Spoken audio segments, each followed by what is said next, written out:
You're here, I'm pleased, I really feel your company. Your style, your smile, your pace mentality. Lord, have mercy on me. I was blind, now I can see what a king's supposed to be.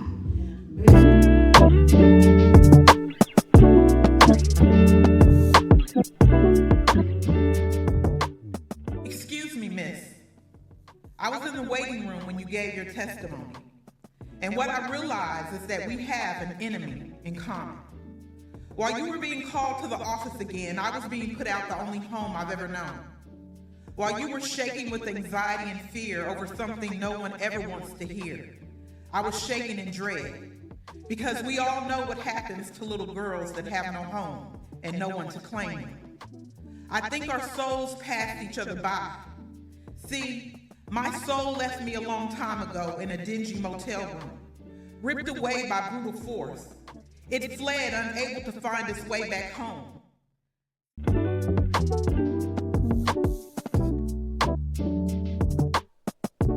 Historical people, who would you want in your seat and why? Wow.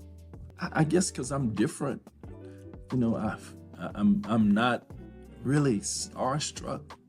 And so it would be hard to really pinpoint anybody in particular. First person that just came to my mind, you know, I mean, if I had an opportunity to cut Denzel, you know, I would. That's a good one. I'd do that. That would be a dope conversation. Exactly.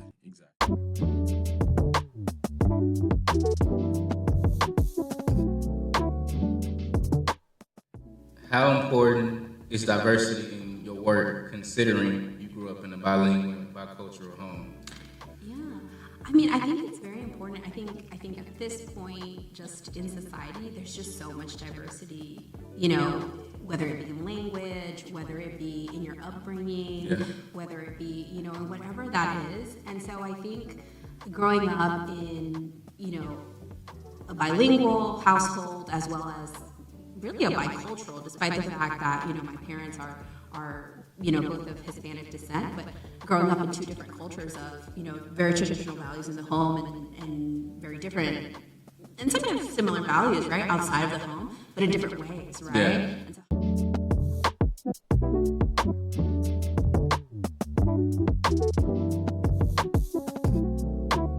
he tests those whom he loves. I pray he continues to love me till my death.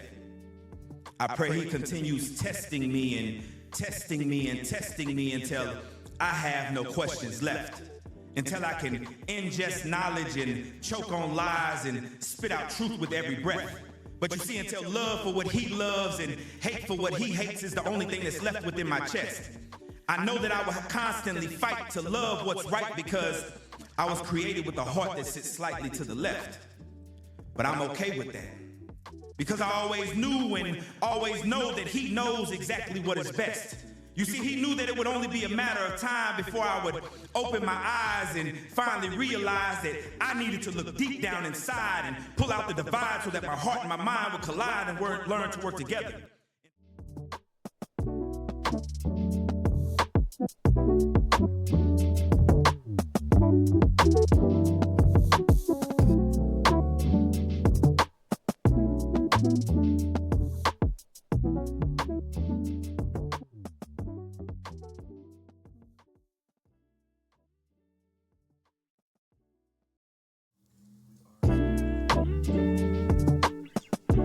That's funny.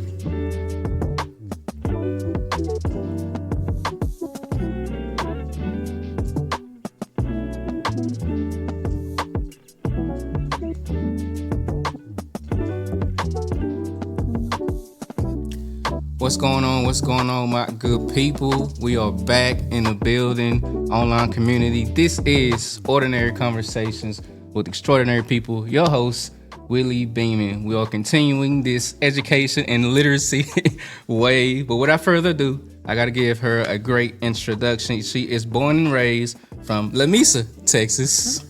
Graduated with her undergrad from Texas Tech. Also graduated with her master's degree from the University of North Texas. Shout out to UNT. Executive director of the Benbrook Library District. 30 years of experience with her Benbrook Library and working with libraries throughout DFW. Currently, the Public Library Division past chair for the Texas Library Association and founding board member for the American Association of Special Districts. Online community, put some hand claps in the chat for the one and only Erica Richardson. What's going on? Hello, thank you for having me. Yes, I think it's going to be fun. It will be, absolutely. So I always like to kick off the show, allowing the guests to kind of share their background, their upbringing, how they grew up, all that good stuff. So just kind of elaborate your childhood, all that good stuff. Okay.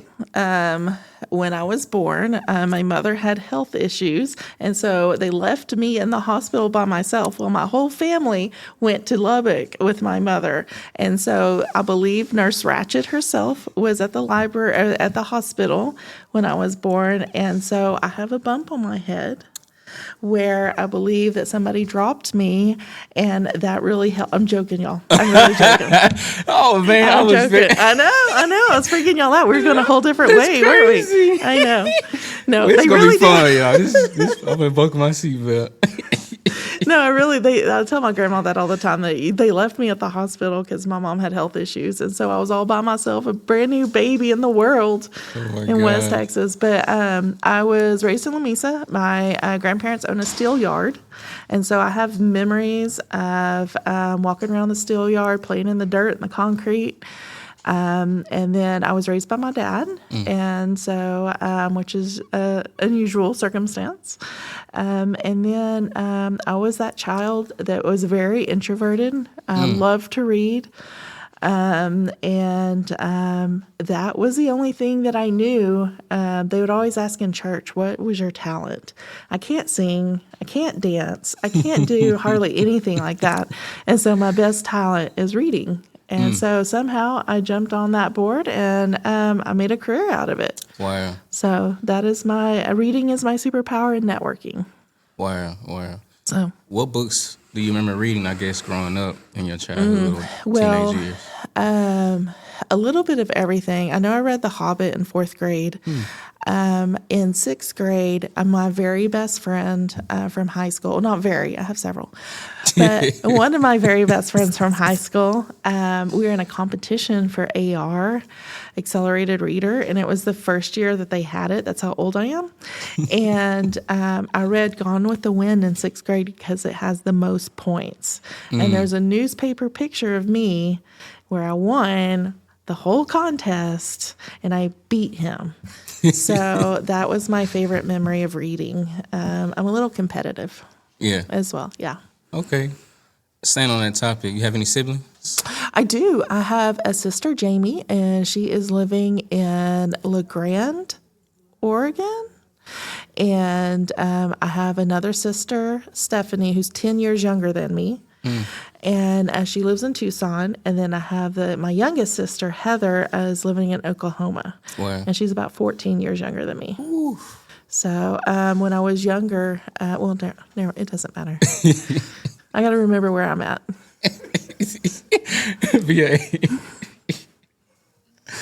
So yeah, but I was raised with Jamie, my sister, and then my 2 half sisters. I was very involved in seeing them grow up. That's good. That's good. How was your relationship with your parents? It was good. And then we had a good. West Texas is a unique place to grow up. I will say that. And my mom, she lives in New Mexico right now. She's battling stage 4 cancer, breast cancer. So we're trying to keep everything positive with that. But of course, yeah. Of course. I'll definitely be praying for the family. Thank Make you. sure I y'all get through appreciate that. Definitely need that. We're gonna make a quick pivot. I want to get into this TLA stuff. I had a fun time. I know we talked off set. I appreciate our engineer, our library director Michael, shutting it down, allowing the staff to go and experience that. I definitely had a great time meeting some dope authors. The workshops are great, and just taking a lot of notes to see how I can implement in the role that I'm in now and better this library here. So for you, take a moment to share with us on how you became the Public Library Division Past Chair for Texas Library Association. Oh, there's always a story, right? And so I was working at another public library, and I got a phone call from one of my friends, and they needed a chair for one of the roundtables, which is public adults, programming for adults roundtable. And so I said sure, and they're like, well, this is for TLA, and I was like, what's TLA? Because the library I was at before did not believe in professional development, so I didn't even know TLA existed. So my very first year of TLA, I was chair of a roundtable, and I knew nothing. I was such a baby. But from there, I grew, and I became a District 7 chair for a year, and then I grew and did district planning for 2 years, which no longer exists, but it is what it is. And then I went from there to Public Library Division, and spent a couple years there. And TLA had been going through a transition of really trying to form what the TLA is as an association. Right. How can it better help its members, that kind of thing. And so I was very lucky to be a part of that transition and to be able to kind of help out in a little way on how we can help public libraries. And so that's kind of where I've been a part of TLA since 2013, I believe was my first conference. Wow. Yeah, you got some skin in the game. For better or worse. Going back, you mentioned getting involved, not having a whole lot of experience. Who were your mentors, help you navigate these different positions? So I've talked to them now, but I didn't really have the mentors were the ones that I found, library directors that I appreciated how their policies and how they acted with their staff. Wow. And so when I came across a library director that I really liked, I kind of tucked them in my heart somewhere and carried those parts of them with me. And it wasn't until recently that I was able to turn around and say, hey, you helped me, whether you knew it or not. And so I never really had a formal mentor, but I gathered people. People, yes. There may have been a little bit stalking in that. And so not legal issue stalking, but I wanted to just see what they were doing. That's one of my big motivations is how are other libraries handling, how are other people handling it, and how can we share and communicate all of that so that we're all helping and benefiting each other. That's good. That's good. Even in this TLA experience that I've had, we had to see you on stage at the general session. So I guess kind of walk us through your process and preparation, how you were able to do the interview with Miss Taylor Jenkins Reid.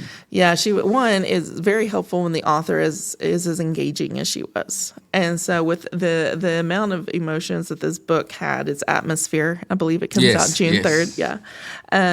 There's a lot of emotions because they're out in space. And so you're looking at loneliness, you're looking at all these big themes. And so I worried that an author with those many emotions in those books tend to be more reserved.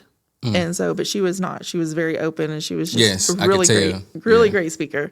And so that helped. I was able to read the book beforehand, and I just took meticulous notes. Whenever I saw a sentence that I really liked, I would highlight. And then I stepped away from it for about a week. And then I went back and looked at my notes and said, okay, what's the theme here? What are some things I want to ask? That's good. I did get approval for all the questions that I had beforehand. And so I wasn't stepping on any toes. Right. But pretty much it was just I had the basic outline of conversation, and then I knew that I could bring whatever needed to from there. And it just all worked out. So, yay. Yeah, you did an amazing job. Yeah. Thank you. I appreciate that. You did an amazing job. What are some of your favorite books from her? I was studying her. Yes, I know she has a few books. She does. There's one, I'm really bad with the title names, but there was one where if you've seen A Mighty Wind and the Dog Show one and those Christopher Guest type shows, there's one where it's very similar to that satire. And in the beginning of each chapter is a different interview with a documentary and everything. And anyway, I've never seen that style in a book portrayed. And so it seems like every book that she does a little different format on how she writes the book and everything. So that was really cool. And I admire her so much for being that brave. I mean, not just writing the book, but coming up with a whole new way of portraying it. So Yeah, gotcha.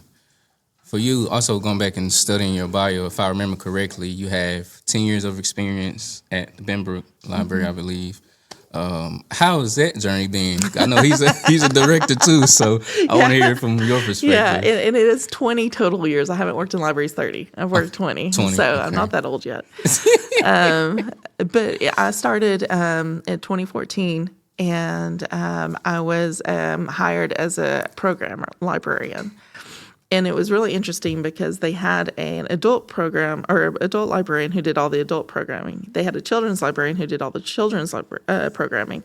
So I didn't know really where I fit. And so I kind of created this position to make it more community engagement. And so I did a lot of the family programming, or if I had this weird idea, I'd go to either the children's or the adult, that kind of thing. And so I had a lot of latitude at that point to kind of do what interests me and kind of follow the road with all of that. And then, and I, like I said, my biggest skill is networking. So I was constantly going to conferences or going to other libraries, see how they did things, what's something that I can learn, those kinds of things. So it was a really, really great 10-year experience with that. And then I did that for a while. And then I was promoted to assistant director for about a year. And then the previous director ended up having to go out on medical leave. And so I became interim for 6 months and then became director. What I would highly suggest if anyone is out there wanting to be a library director. I was just getting ready to ask you that. one of the things that I learned is when I became director, I had not replaced my community engagement librarian or the assistant director. So what took me the longest time to realize is I was doing technically 3 jobs. Wow. And so I had to learn how to not be that community librarian anymore and not be the assistant director anymore and just be the director. So that took some some learning from that. And Michael's nodding his head. He was like, yeah. So there's certain things when it comes to those types of things. Also, budgeting is a really good skill to have to learn that you can learn beforehand. All of those admin stuff, because we are a special purpose district like y'all, there are a lot of the admin and political things that we have to do, such as, we don't have a city lawyer to go to. We have to consult. We don't have a city HR department that supports us. We have to figure that out. So there's a lot of weight that's on our shoulders that aren't on necessarily a city library. And so it's those kinds of things that you don't realize when you're first, I'm going to be a director. Yeah. Welcome. Oh, welcome. And so this is funny. March would be my 3 years officially as a director, and I finally feel like I know what I'm doing. Wow. So it was a 3-year process, I believe. Wow. Also studying your bio, I seen something where you said you have a hard time saying no. Mm-hmm. And so with that being said, in one of the workshops that I was in regards to community engagement, one of the speakers said, just because you say yes now doesn't mean it's a yes in the future. And so for you, how do you set boundaries to make sure you don't overextend yourself? Still learning. Still learning that. I think it's for me, delegation is a big thing. Yes. And so if there's something that comes up within the community that I know that I can't make, I want my staff to be as involved in the community as I am. And so I'll say, hey, is anybody able to do this? I live and die by my calendar, and I'm very good about not double booking myself. Right. That's happened before. But really and truly, my goal is when I go home at night, that I've left everything and done everything for that day. Wow. That doesn't always happen either. One of the reasons why I hate when I talked about saying no is because I've had so many great opportunities saying yes.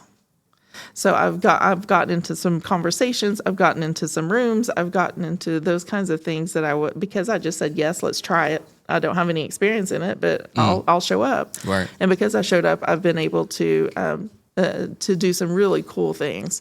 And so that's why I have a hard time saying no, is because I never know where it's going to lead me. I like that. Yeah. I like that. I think that's where I am right now. Yeah. Yeah, just wherever Michael Reed needs me to go, being an outreach community guy, like, hey, let's do it, man, because you just never know what connections we might build that are long lasting. So, no, I definitely agree with that. We also talked about Michael sent me, but I was going to get into it. In your bio, you and Michael being close. Yes. And, he Yes. mentioned who would be some of your best director friends. I'm pretty sure he's one of them. Michael's one of them. Absolutely. Absolutely. I have a lot. And the reason why I do, because everybody becomes a director for a different reason. And everybody has different strengths. And so, like the director of Plano, Libby, I love how out of the box thinker she is. Like she will come up with a solution that nobody else would have thought of. And she has all the steps to back it up. I mean, I just love that. Curran and Azel, I love her because she is so intense with her methodology, and she's worked in libraries forever. She's so young for what she does. And so if there's a weird problem that comes up, she's probably dealt with it. So I'll go and, and so there's just a whole bunch of directors like that that if there's a specific issue, I feel comfortable going to and saying, hey, have you dealt with this before? Or how do you think I can do that? And so for me, having that network of people to rely on really helps me and makes me better at my job. I love it. Kind of elaborate. How did this relationship build, you and Michael? Where did that start? I think it's because we're the only two special purpose districts here in North Texas. The Okay. DFW. There's 15 of us total. Everyone else generally is in the Austin area. Gotcha. And so they meet more regularly. And so Michael and I kind of have each other. And so when some of the weird stuff comes up with special district that nobody else has to deal with, then we call each other. And, whenever there's a weird law that comes up that will affect us but nobody else, we try to communicate that kind of stuff. It's important. And Michael's an excellent cheerleader. And so when Yes, I've gone, he is. Yes, he definitely a great he cheerleader. is. He is. And whenever man. I've gone through some rough times and everything, he's always been there, and he has always supported me 100%. And so when you have that person in the room, no matter what room it is, it makes you a better person. And so I would not be where I am without his support. My guy. Yes. Shout out to Mr. Michael Hardrick, man. But I can agree to that too, man. Being in this role, this library space being new to me, and having those conversations with him in the office, and like, hey, bro, what can I do to help you thrive? What can I do to help you succeed? And so it's been fun, man. Yeah. It's been fun. It's been a roller coaster. Going back to programming, what innovative programs or technologies have you implemented within your library system? So whenever I was community engagement, one of my favorite programs was date night, where once a month we would bring in, we had polka music, we had a barbershop quartet, we had country singers, we had alternative rock band. Anyway, we would have about once a month, it would be after hours when the library was closed on Friday nights. And we would do this, and we would get anywhere between 6 to 50 people, and it tended to be the older population, which I thought was really interesting. But that was probably one of my favorites, just because every month it was something different. I was very creative in how I marketed the programs. It was really cool. And then probably the latest technology that we have right now is our laptop vending machine, which patrons can check out if we don't have computers available. They can go to our laptop vending machine, and we have 12 laptops in there that they can check out and use anywhere in the library. That's cool. So, would that be the main program? Would it be any other staple programs that you feel like has been a success for you guys? We have programming is our jam. And so Benbrook is a very crafting community. They love their crafts. Right. And so if we do any type of crafting, we generally have to do at least 2 sessions, if not 3 of it, because the signups are so people are interested in it. And one of our most successful ones are whenever we merge our makerspace with the craft. So Alicia, one of our adult services librarian, and Ted, he's our makerspace manager. They work together to create these crafts that people can do, and they go in the makerspace and use one of the equipment of the makerspace to create the craft as well. So you're not only doing the craft, but you're also learning about the makerspace and different capabilities. I like that. Yeah. So we just purchased, well, it's been a little bit of time, but we have an embroidery machine now in there. And so they've been doing some really cool stuff with the embroidery machines. We have a Cricut sewing machine, all these really cool things that you wouldn't think of a library having. We're able to have in our makerspace. So I like that. I like that. In regards to, I guess, team programming, what are some staples within that? The reason why I ask is because I'm in that space. And so if you can give me some words of wisdom or some advice. Post-COVID, teens are hard. Yeah. They are really hard. So we used to have a really good teen population. And then since COVID, I mean, it's really hard to get them going. We do a knitting class twice a month that we have teens show up to that sometimes. Okay. And then we also have game night, which is a full all ages once a month that we have, and the teens will show up to that. I know our teen librarians are probably yelling at me all kinds of different things that they have going on. But that is something that we're trying to grow. Now, one of the cool things that we did the past couple of years is that we have a teen volunteer program where we actually do orientation for the summer, and they actually help us give out the prizes for summer reading. And so because we have that core group, that has been really successful for us to keep them going with library. I like that. And we're able to ask them, there's a teen advisory council of what would you want to see? How do you want, what do you want from us kind of things. And so we've been able to cater a few things for that. I like that. I like that. For you, what does advocating for special districts look like to you? Defining special districts. A lot of people, let's take it down to libraries. A lot of people don't even know that libraries still exist, right? Or that we're doing more than just have books in our library. And so my spiel is not only educating people about libraries, but that special districts are a different way in which libraries are funded. So for Benbrook, we get 0.5% of sales tax.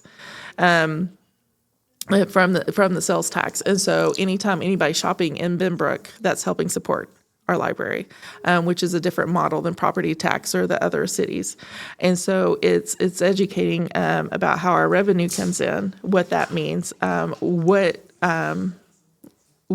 that means as far as how our laws and how we operate are a little bit different. Those kinds of things. And so when someone comes in, we still have people that contact our city if they want to gripe about the library, and the city just we have no control here. Right. Contact Erica. Not that we have many complaints, but it's people are still going to the city, and so that's been my advocacy, is not only educating people that we are a special district and that we are different, but also how can we as special districts join together and support each other, because there's such a learning curve when you become a library director. Not only are you learning how to direct the library and managing staff and the budgets and all that stuff, you're learning what a special district is. And even though I've worked at Benbrook for 10 years, stepping into that role, it was completely different. I didn't know about, some of the legal things that you have to do to keep up governance and all those things. And so it's really important to me for the 15 of us special district libraries that we're getting together, that we're talking about these issues and supporting each other, because we don't, with elections, if you do something wrong, you can go to jail. None of us want to go to jail. None of us want to go to jail. And so we want to make sure that we're doing everything correctly and all of that. And it takes a team. There's no way that one person can get it all right. And so that's what I do for advocacy for special districts, is trying to educate people what we are, how that changes and how different that is, and then also what all we need to do, and how we can grow together and help support that, so that the foundation isn't beginner level when you first come into a special district. There's a smaller learning curve, because we can all support each other.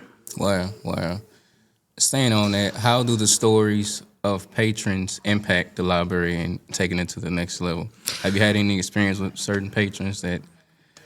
Oh yeah, absolutely. So the way that I put with special districts is that our community voted us in. Right, there was an election held that created the library district. So, which means technically the voters can elect us away. And so for me, more than any other municipal library, for me, customer service is such a priority because they're directly impacted. They wanted us so bad that they voted for us. Wow. And so we want to make sure that we're doing exactly what our community wants and we're having that direct impact. And so that is something where we preach all day long, customer service. That doesn't mean everybody gets what they want. Yeah, That is not what I'm saying. Yeah. But I am saying we do our best to be able to facilitate any requests or anything that we can do to help the community, because that's our whole purpose. So one of the bad parts about special districts is that there is no pathway for extra funding for a new library. So we've outgrown our library. And so the only way really to fund it is 100% fundraising, which I have no experience in. But I'm learning. And one of the things, going back to the patron impact stories, is we have been collecting these stories from patrons on how the library has affected them, what they've been able to do because of our library. And for several years, because we've been able to put that information out to the public. Look, this story time has been amazing. All these people love it. We do a baby rave, which there's another one coming up, which is amazing. That's cool. Yeah, it really is cool. But that's one of the things, these parents are having these great experiences and meeting other parent friends. Yes, relationships. Exactly. And so it's community building as well as having a space. And so that is what I see as our purpose. We need to directly impact the patrons to the best of our ability. And so that they walk out of the library and said, yes, I am so glad that I have elected for this library to be here. I'm so glad that they are getting part of the sales tax and being funded, because it is worth our time, our family's time, all of that. And that's what I fight for. Gotcha. What leadership qualities do you think every library director should have in order to make sure that they're thriving? Conflict resolution. Let's talk about that one. That's a good one. Well, and so that's just part of managing humans and being a human. There's always going to be conflict, right? And so going in, the easier it is to talk to you, the easier it is to discuss situations before they blow up. I like that. The better that's going to help for everyone. And so that's one of the things that I had to learn on the job, is that we need to all be able to feel comfortable enough to speak basically our truth, and in a way that isn't too close. So you can be too close at work, right? Yeah. So it's a way to where you're able to help people. You're able to resolve this, all the conflicts at a smaller rate before they blow up, all of those things. But it's being able to recognize when there's problems too. Yes. Yeah, I like that. And so there's a lot into working with and managing humans, and that's just that's just being part of it. And the more you do it, and the more you learn, the better you are at it. I like that. And so it is a learning process for sure. And then you have the patrons. Yes. That's a whole nother side of things, right? We don't like saying no, but we have to in some cases. And so being able to say no in a very nice and considerate way is more helpful at the end of the day. I got it. Staying on this topic, what role do friends groups and library boards play in advocacy? So friends groups are an amazing tool because they are the ones who support your library. They also see how the library is run. They get some of the inside information on all of that, which makes them support the library more. So these are people who love your library so much, they want to spend extra time volunteering and making sure the library succeeds. And so having that passion and that love of libraries is really important, and having a friends group that can sit there and help fundraise or help, when you're walking your dog and another neighbor comes up and they're able to have these conversations about how great the library is. That's what you want from your friends group. When it comes to the board, same thing. They're giving their time, and some months is a lot more time than others, but they're giving their times to help govern. And in our case, our board is elected, so they had to go through a whole election process to get on the board. And I don't care who you are, going through an election is hard. Putting yourself out there, and so it's really important that the people who are running and who are part of the board, that they're all in. And so, again, they're your best ambassadors, where they're the ones talking about how great the library. Did you know the library does this? Do you know the library does that? All those things where we can, put all the flyers in the world out that says all the different programs that we do, and it's still hard to really showcase all that we do because we're so versatile in all the programming and all the things going on. And so having multiple people with different viewpoints of the library is helpful as well. Yeah, I totally agree. Yeah, it's always good to have people with different perspectives, on how they view it. Also, what strategies have you used to advocate for library funding in regards to... That was Okay. Yeah, it's gonna be good. Yeah. Strategy is whatever I can get, wherever I can find money. Yeah, we're going to do it. That's funny. One of the most successful things that I've done is I'm also on the executive board for the Benbrook Area Chamber of Commerce. Wow. And so I've never had anything to do with business side of things. So that's been a learning experience for me, is learning how businesses operate, what they need, what tools they need. But I've also been able to make some contacts, and I was able to get $75,000 from Atmos Energy to help create more shelving. So we were able to purchase shelving that's similar to y'all's, where it's on casters. And so if we're doing a program or something, then we could actually move the shelves out of the way and be more flexible with our space.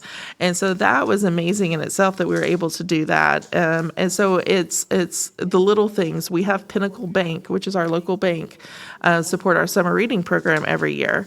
And so that's, just a little bit less that we have to pay for. Right. And so my philosophy on all of this is we have our budget, and the more times that I can get grants or I can get donors that will help pay for all of these items on our budget, then I can take that money and I can put it towards our building fund. And so even if it's $500, if it's whatever it is, $20 even, anything that I can do to help take that expense off of our operating budget and be able to put more money towards our building, I'm going to do that. Wow. And so we did recently hire a grant writer who's kind of going through a lot of the different grants that are available, Right. and locating and seeing how we can better use our resources to get that new library. Wow. I love it. Going back to you. Yay! How do you balance empowering your staff while staying connected to day-to-day operations? What is that? That's how you draw that line? Excellent question. So after educating myself these 3 years on leadership, what I've come to learn is leadership, when you're at the very top, leadership is leading your staff. So it's not about the day-to-day stuff. I should not be involved in the day-to-day stuff as much as possible. And so I make sure that I have a leadership team of four. And basically they run the library. And so they know when to come to me. They know, there's things like financial things where there's limits on what they can do that I need to, that kind of thing. But my job is to make them better leaders. And so that's where my focus now is. It's the bigger picture. It's making sure that special districts are being advocated for are being defined. It's making sure that we're getting the funding that we need, and all of those things. And it's making sure that my leadership team has the tools and the resources available that they can help run the library.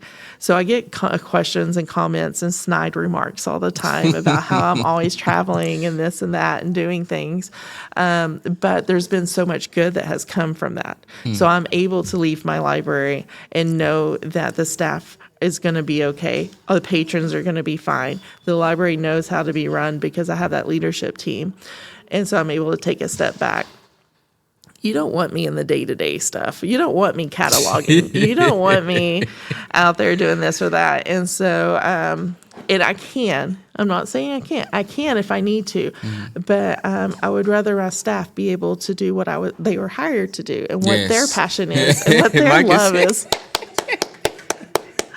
Yeah, and so, and like I said, that's a journey. That's a journey you have to go on and get to a point. Because, like I said, I was doing 3 jobs. Yes. And I had to let go of those before I realized, oh, this is my job now.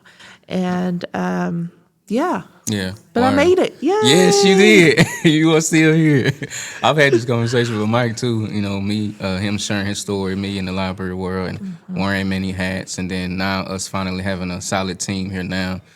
So Mike can do his thing, and we can do, navigate in our own roles too. But at the end of the day, it's still a team effort. Mike can't do it by himself. So exactly.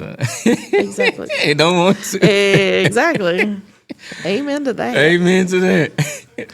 You also mentioned making them better leaders. What does that professional development look like in making sure that they're better? Well, so a lot of it is education, right? The HR rules, making sure you know what to say in an interview. Some of those basic things, depending on which library or what you did, if you were in a career before, you may not have that knowledge. So making sure that we're all on that same level of knowledge when it comes to employment law, when it comes to budgeting, those kinds of things. And so there's a lot. What I have found personally is because we're a special district, there's not a lot out there in leadership classes for us. And so I've gone to nonprofits because nonprofits are amazing wealth of leadership examples and tools. And so there's a Center for Nonprofit Management here in DFW that I've been able to send my leadership staff to HR classes and different things like that, where it doesn't always translate to special district or for government, but it's enough in the construct that they're getting the idea, they're getting the training, and they're thinking about the things they need to be thinking about. And so for me, that's really important. The other side of that, and my leadership team would be the first to tell you this is weird, but I always want them to do, as they're doing their leadership growth and professional development, I want them to have a slice of what we call library joy. So what's something about your job that you really enjoy doing? Okay, I want you to spend at least an hour on it every week. Wow.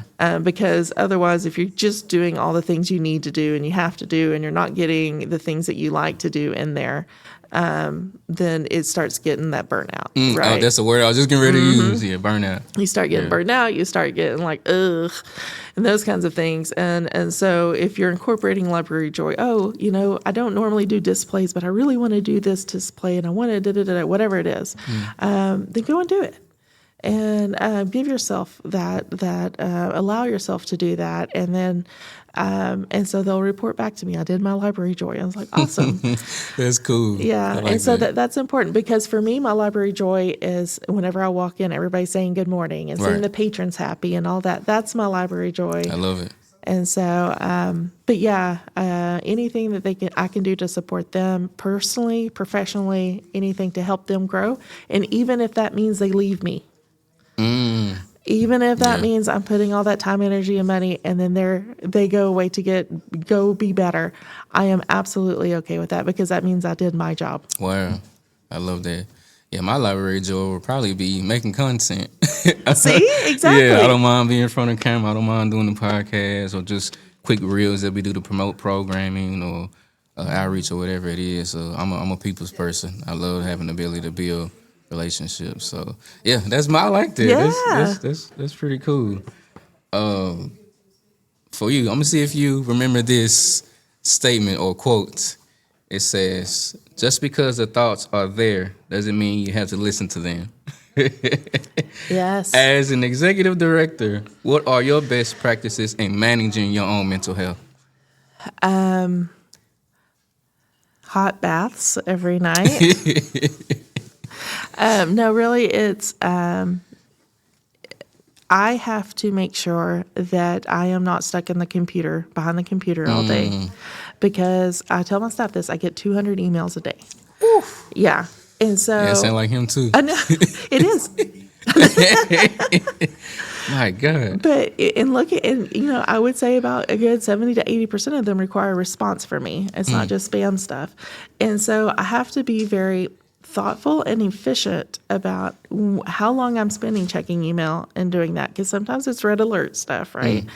And then also balancing that time with making sure my staff is getting my time and energy, and making sure that I'm walking away. And so I was really bad in the beginning of being a director about not taking lunch. Oh, I'll be fine. I need to go through all this. Oh, I see your face, Michael. I see it. Oh. I see it. I'll call you out.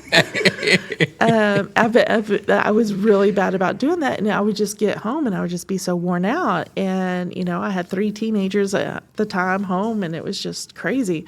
And so what I've found is I enjoy being with people and talking with people too. And so I make sure I schedule lunch dates with my friends.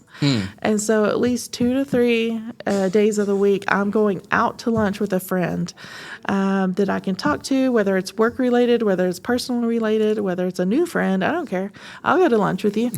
But it's getting me out. It's getting my mind on a different track. Yes, It's getting me yes. thinking. And so that's one of my tricks, is going like out to that. lunch with friends as much as that possible. I like that. We have another question. Oh, okay. Are you working with any high school volunteers to mentor new librarians? Oh, that is an excellent question. And so I personally have not. I have a daughter who is 17, and she's going to graduate in May. And Yay. Yay. Fingers crossed, y'all. Fingers crossed. She's graduating in May. No, I'm joking. But what I have found is she doesn't even know what libraries are because, sometimes I don't bring work home. And so, but it has been really amazing, because out of all the library school in the whole state of Texas, 2 of the library schools are here in the DFW area in Denton. So there is an overwhelming amount of early librarians in this area, or potential librarians, I guess you could say. And I have had people at Starbucks, I've had people when I'm wearing my name tag, all around, young people come up to me and they're like, "That sounds like so cool. How can I do that?" And so I've done career fairs and all of that. I had Lamesa, right? Small town. I had somebody call my grandma and say, "Hey, my granddaughter just graduated with her MLS, Master's Library Science, and she needs help finding a job. And I know Erica's a librarian. Do you think you can have her help find her a job?" And so my grandma calls me up, "Hey, okay, thank you, Grandma." That's funny. Thank you. Yes. I can hear the accents too. Yeah, that's my mod. Yeah, that's my accent. Oh my God. But it's funny because I was able to actually help her, Yeah. and so she was at TLA, and so we were connected and all that. So I am always available to help anybody interested in library science and what it takes to be a library, what it takes for leadership, what it takes for any of that. Because my job, right, I'm not going to die as the director of Benbrook Library. I know that's sad, but that is not my end goal. And so what's going to happen is it's going to be somebody else's job. Yeah. So my I job agree. as director is to caretake that library the best of my ability while my time is there, and then to be able to hand it off and leave it better than I found it. Gotcha. And so my job, and that's what I see as a library profession too. I want to be able to do the best that I could for this library profession. And then once my time is gone, then I've laid the foundation for Yes. other people to Yes. go and grow up and leave it better than I left it. Gotcha. I love that. It's funny. We just had this same conversation, I think, yesterday. Yeah. Do the best you can and lay the foundation so when the next person comes, it's a seamless transition. So Exactly. I love Exactly. it. I love it. Another one. Okay. Any local politicians directly helping your library or local businesses? Local businesses, for sure. Being part of the chamber, anytime we need anything, we've had a lot of people come up and volunteer their time. Summer reading, y'all, is whenever we go into the community like, hey, help us out. If you have any coupons, if you have anything that we can give away as prizes, and the community of Benbrook has been very helpful and very successful with that. And so that has been, I don't know of any politicians. I know the city of Benbrook has been very supportive of everything that we do. But yeah, that's kind of where we are on that. So the more that we can do for our community, Yeah. and we always need that support. I know Chicken Express in Benbrook has been able to donate 10% a couple of days a year. Wow. Where That's they huge. give us 10%. Yes, exactly. And so there's places like that that's been really helpful. And we just support and keep that community engagement thriving. Gotcha. You mentioned also nonprofits earlier. What are some of those nonprofits that you guys are connected to? So one of them that we're an official partner is Fort Worth Community Collaborative. And basically what they are, we're a donation station, and basically anybody can come in and drop off clothes at our library. And this nonprofit takes those clothes and they go and they have a little shop off of Chapin Road. I'll have to get the address if you're interested. But they have a shop, and anybody, it's every other Saturday, anybody for any reason can come in and just get free clothes. And so for us, it is a way, it's a nonprofit I believe in. I know the people who started it. I support them 1,000%. And so I knew that is something that I wanted the library to help support. And so that's how we became a donation station. And I have seen this nonprofit just grow. It has just been so amazing to see how many donations they get. They did prom dresses for this last prom season. I mean, it has just been amazing. And so sometimes it gets a little crowded in our lobby area from all the donations, but I love seeing it. And we also have a recycle bin for clothes in our parking lot too. And so basically, I didn't know this until we got it, but you make money off of those donations. And so it's a little bit of money, but we're able to support that nonprofit through those checks as well. Gotcha. Staying on that topic. Yeah. How is your fundraising going, and what works best to raise money? So the fundraising, I think the end goal is about $30 million, which every year it has to grow because of costs of construction and all of that. And so right now we're probably at $2 million or something like that, and total of what we've gotten. That's one of the reasons why we hired the grant writer. Right, exactly. One of the things that I learned when I got in is, so when I was hired as director, they said, okay, here's direct this library, and also here's fundraise for a $30 million building. And I've never fundraised before. And so my first instinct was, I got to get the public needs to know. And then, so I'm going to go out to the public and I'm going to go do this and that and everything. And we were able to raise some money. But what I found out afterwards is that you're supposed to not go to the public until you have at least 70% of your capital raised. Wow. And that way they feel better once they raise the money, and yay, y'all all get to the end goal together. And so I had to take a step back, and I had to do some educating of myself. And I've been going to a couple of fundraiser nonprofit conferences, and I've been learning from them. And so that's where the grant writing came from. And so hopefully we're going to be able to open that up and be able to be more focused on doing fundraising instead of just throwing things at the wall to see what sticks. Spaghetti. Yeah, exactly. Money, please. So anyway, there's that's kind of where we are. And the other thing is I found out that I burned out my staff really easily in the beginning because of all the fundraising that we were doing. And so I really wanted to take a step back because it's really not the staff's job to do the fundraising. Yes, they can do, some of the passive stuff with the restaurants and that kind of thing. And every once in a while, let's do something. Like we have our evening at the library coming up on May 2nd. And so that's going to be a fundraiser, carnival style kind of fundraising. But I also don't want to put that heaviness on the staff. It's my job to figure out how to pay for that. It's not theirs. Wow. And so that was something else I had to learn. Gotcha. Oh, yeah, go ahead. We talked about it offset, but you can explain. Oh, yeah. So I believe it's 6 to 8. They're putting it, if you want to follow Benbrook Public Library on Facebook, they're going to be announcing it today. I think it's from 6 to 8. We're going to have face painters, and we're going to have cotton candy, and we're going to have most of the staff there so they can help talk about all the programs that we're doing, all the fun stuff. I'll be there, not dressed as a clown, and to be able to answer any questions that anybody has and just be available. And so we've done it for 3 or 4 years now, and it's been very successful, and we use it as a fundraiser. So you can win prizes, you can donate money, all that fun stuff, but we want to make it more of a fun community event, and so we have that going on. Gotcha. You are a lady of many hats.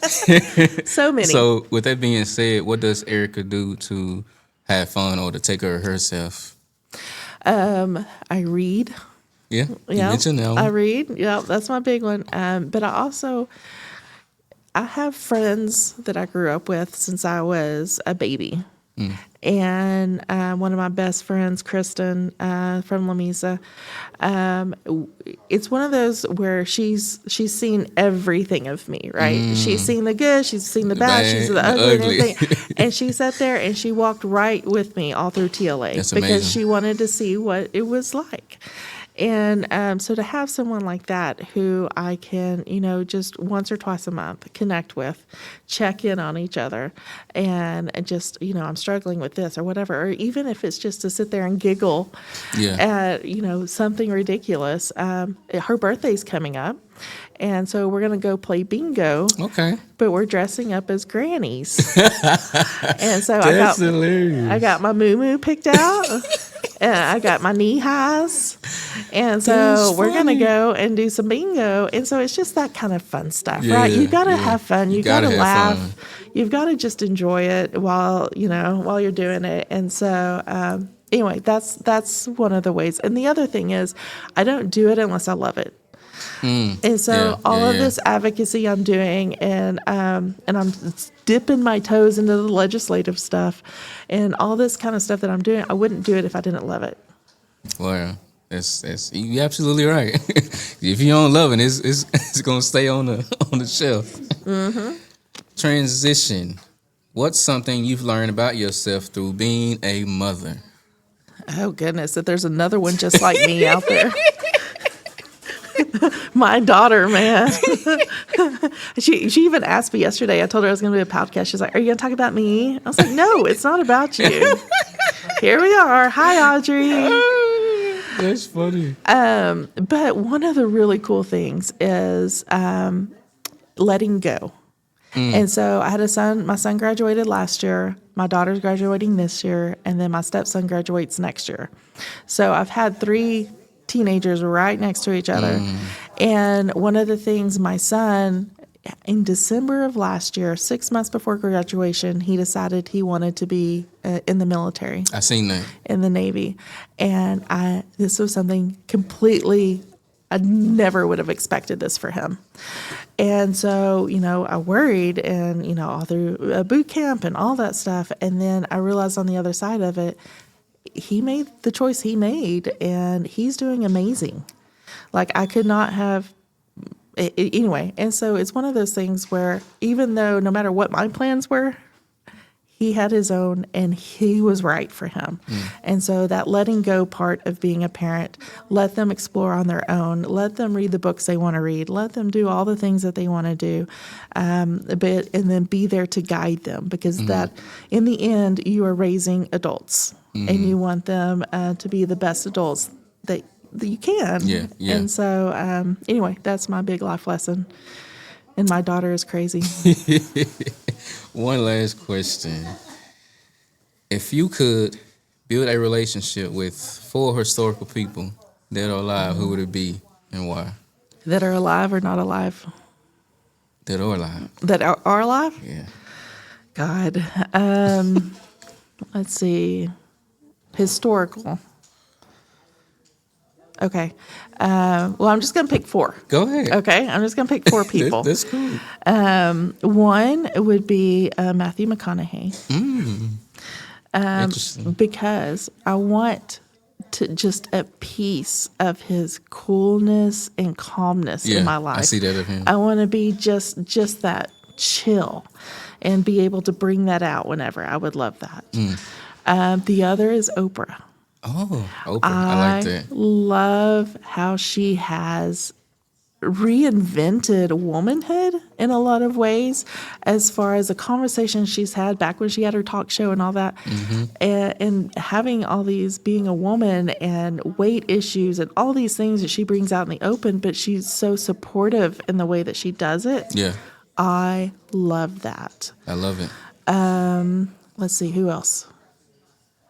Another one that I love is John Green. He's an author. Okay. He just wrote a book about tuberculosis. Wow. Not the sexiest topic in the world, I'll admit. But I love his, he has a really great view on life. And it comes in through his books. And you watch him on TikTok. Yes, I have TikTok because I have teenagers. You watch him on TikTok and he's just this neurotic guy. And he's always constantly doing his hair and all this stuff or whatever. But his insights and humanity are just amazing. That's cool. And One more. okay, one more. Someone who is very philanthropic, somebody who dedicates. I don't know, man, but what I appreciate people who are able to give back, no matter what their lives allow them to. I like that. And so people that come into the library says, here's an extra $1. I love people who are able to give, and I'm not talking about my library. I'm just talking give in general. And to be able to see the need and be able to give because the community needs it. Yeah. Those are the people that I admire. Because, you can only do so much.